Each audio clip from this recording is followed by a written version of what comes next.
क्षेत्रीय समाचार एकांश की विशेष प्रस्तुति के साथ मैं योशिता पांडे।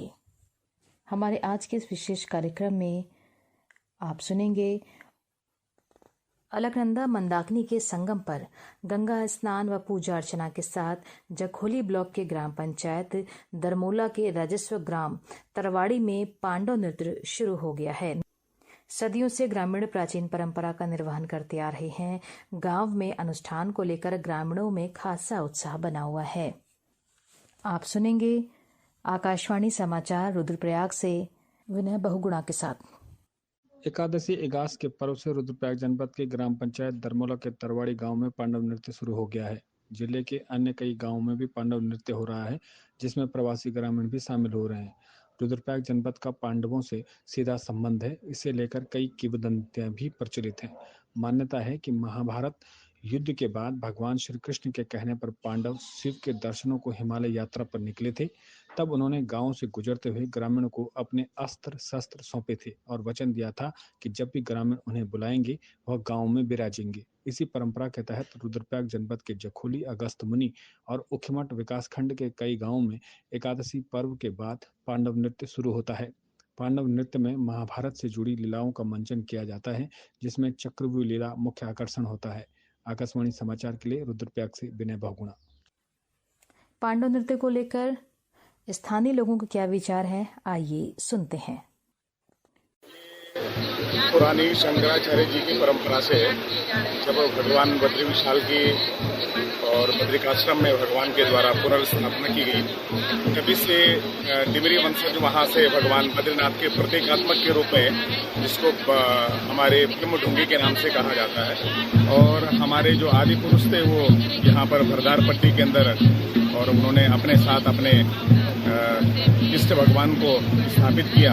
और तब से ये अनवरत परंपरा हरिबोधिनी एकादशी के दिन नित्य प्रतिवर्ष गंगा के तट पर, जहाँ पर भगवान बद्री विशाल और केदारनाथ का संगम का तट है, यानी कि अलकनंदा और मंदाकिनी का, यहाँ पर आकर के दशमी के दिन रात्रि सायंकाल के समय और गांव से नीचे लेकर के आते हैं सारे भगवान के निशानों को, और हरिबोधिनी एकादशी के दिन यहाँ पर उनका स्वच्छीकरण करके, सकलीकरण करके, निर्मलीकरण करके और पुनः उनके ऊपर जागृति और प्रतिष्ठापन करके, हवन इत्यादि पूजन करके फिर अपने देव निशानों के साथ और फिर पांडव नृत्य के लिए और गांव की तरफ प्रस्थान करते हैं। लगभग प्रायः 1 महीना या 1.5-2 महीना पर्यंत, और फिर पांडव नृत्य के साथ साथ भगवान का सुंदर आयोजन होता है, और उसमें हमारे सारे जितने भी बहुएं हैं, बेटियां हैं, इधर उसे धियानियां हैं, सभी लोग आकर के अपने इष्ट भगवान से अपनी मनोतियों को मांगते हैं और अपने मनोतियों को पूर्ण करवाते हैं। ये हमारे पूर्वजों की एक धरोहर है, जो कि हम कई पीढ़ियों से इसको बदस्तूर जारी रखे हुए हैं।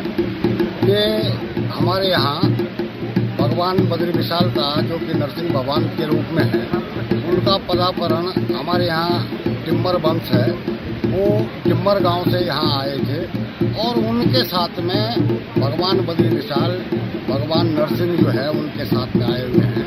तब से लेकर के आज तक ये परंपरा एकादशी के पर्व पे भगवान बद्री विशाल का संगम स्नान, और उसके बाद हमारे 5 गांव हैं, 4 गांव में इसकी 5 गांव में इसकी लीला होती है। भगवान बद्री विशाल की पूजा अर्चना होती है, और उसके बाद पांडव लीला का भी शुभारंभ होता है। तो ये बदस्तूर जारी है।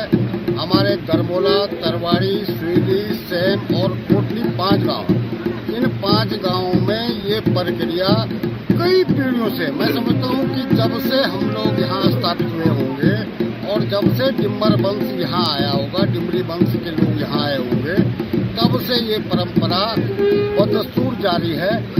और इस भगवान बद्री विशाल ने अपना एक निहित दिन फिक्स कर रखा है कि उसको एकादशी के पर्व पे संगम स्नान के लिए जरूर आना है, चाहे गांव में, हमारे इन 5 गांव में कितनी बड़ी विघ्न बाधाएं उत्पन्न न हो जाए। बस। कार्यक्रम में आगे आप सुनेंगे उत्तराखंड के राजकीय मेडिकल कॉलेज में अगले साल से MBBS की पढ़ाई अंग्रेजी के साथ ही हिंदी में भी की जा सकेगी। हिंदी में पाठ्यक्रम तैयार करने के लिए चिकित्सा शिक्षा विभाग ने 4 सदस्यीय विशेषज्ञ समिति गठित की है, जो मध्य प्रदेश के मेडिकल कॉलेजों में लागू पाठ्यक्रम का अध्ययन कर ड्राफ्ट तैयार करेगी। मुख्यमंत्री पुष्कर सिंह धामी ने बताया कि केंद्र सरकार की ओर से राष्ट्रभाषा हिंदी को विशेष महत्व दिया जा रहा है। हमारी सरकार इस दिशा में लंबे समय से काम कर रही थी। शिक्षा के विभिन्न क्षेत्रों में भी अंग्रेजी के साथ हिंदी भाषा में भी पाठ्यक्रम लागू किए जा रहे हैं। आपको बता दें कि पर्वतीय क्षेत्रों से स्कूली शिक्षा ग्रहण करने वाले छात्र छात्राओं को अंग्रेजी माध्यम से की जाने वाली मेडिकल की पढ़ाई में दिक्कत होती है। छात्र छात्राओं की ओर से मेडिकल शिक्षा के पाठ्यक्रम को हिंदी माध्यम में उपलब्ध कराने की मांग भी की जा रही है। वहीं महिला आरक्षण पर मुख्यमंत्री पुष्कर सिंह धामी ने कहा कि उत्तराखंड सरकार महिलाओं के हितों की रक्षा के लिए कटिबद्ध है। उन्होंने महिला क्षैतिज आरक्षण को लेकर हाईकोर्ट के आदेश पर सुप्रीम कोर्ट से रोक मिलने का स्वागत किया है। राज्य सरकार ने 1 साल के भीतर सरकारी विभागों में 19,000 भर्तियां करने का लक्ष्य रखा है। मुख्यमंत्री ने सुप्रीम कोर्ट के प्रदेश की महिलाओं के हित में दिए गए फैसले का स्वागत किया। कहा कि हमारी सरकार प्रदेश की महिलाओं के हितों की रक्षा के लिए कटिबद्ध है। राज्य सरकार ने महिला आरक्षण को यथावत बनाए रखने के लिए अध्यादेश लाने के लिए भी पूरी तैयारी कर ली थी। इसके साथ ही सुप्रीम कोर्ट में भी समय से अपील करके प्रभावी पैरवी सुनिश्चित की।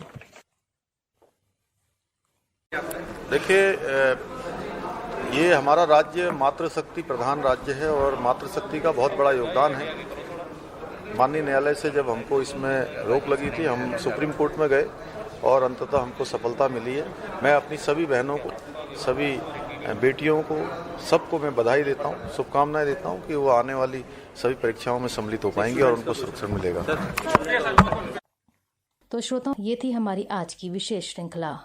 उम्मीद करते हैं आपको पसंद आई होगी। अगले अंक में फिर होगी किसी नए विषय पर आपसे मुलाकात। तब तक के लिए मुझे कार्यक्रम को संपन्न करने की अनुमति दीजिए। नमस्कार।